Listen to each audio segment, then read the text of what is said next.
বন্ধুরা, একদিন এক ব্যক্তি নিজের জীবনে খুবই উদাস হয়ে পড়েছিল।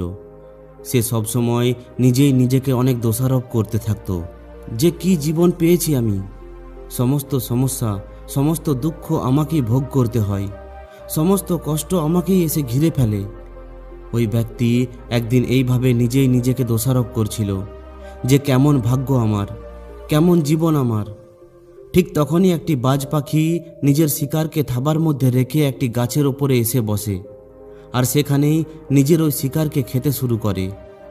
এই চিন্তিত ব্যক্তি যখন ওই বাজকে দেখে, তখন সে মনে মনে বলতে শুরু করে যে কত সুন্দর জীবনের, সে কত সুন্দর মজায় জীবন কাটাচ্ছে।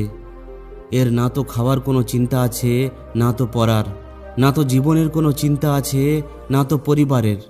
এরা নিজেদের শিকার করে, আর এই সুন্দর খোলা হাওয়াতে কখনো এখানে ঘোরে, কখনো ওখানে ঘোরে।